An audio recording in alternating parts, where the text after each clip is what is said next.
Here Mr. Don Wehby, CEO of GraceKennedy Group at the CHAMPS launch 2014.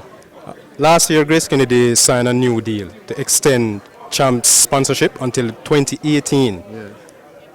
8th year sponsoring CHAMPS. What are the possibilities of an even longer event investment with CHAMPS? Yeah, well, as I said in my presentation earlier, GraceKennedy, we are really concentrating our sponsorship or our corporate social responsibility in two areas, sports and education. As you know, the sporting event of Boys and Girls Champs is one of the biggest sponsors for the GraceKennedy Group. So the likelihood is that we will continue to sponsor as long as possible.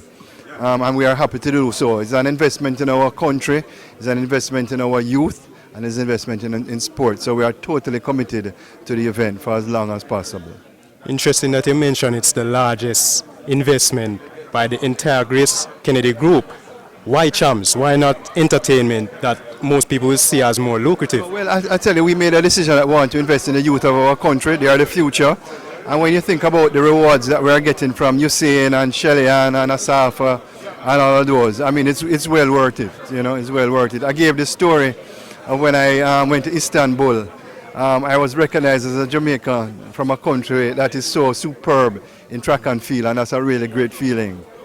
Speaking of track and field, a lot of people don't know that you're an athlete, class 310-meter hurdles champion while at St. George's. That's right. How does it feel to be intricately involved, you know, being CEO of GraceKennedy Group, the title sponsors, in the development of track and field in Jamaica?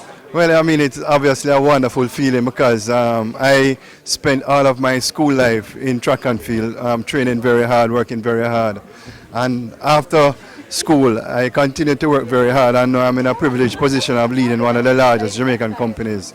So it's an honor for me, and I'm very humble that I'm in a position to give back to track and field, something that was very important to me growing up. Final question. $150,000. I think it's the first time winning coaches. How did that come about? Well, I tell you, I could relate to it as a past athlete. I mean, my coach's name was Mr. Powell, Vinton Powell, and he became like a second father, yeah? Working very long hours trying to get the boys to do their best. And last year, just sitting there in the championship and looking at the coaches and see how they are so dedicated and loyal to their athletes.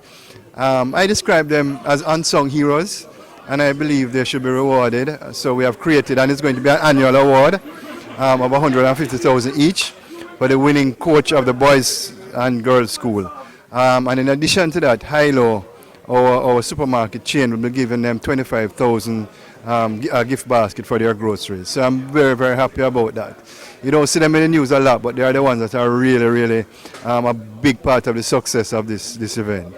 Well said, Mr. Wehby, and all the best with GraceKennedy. Thank you very much, man. Thanks a lot.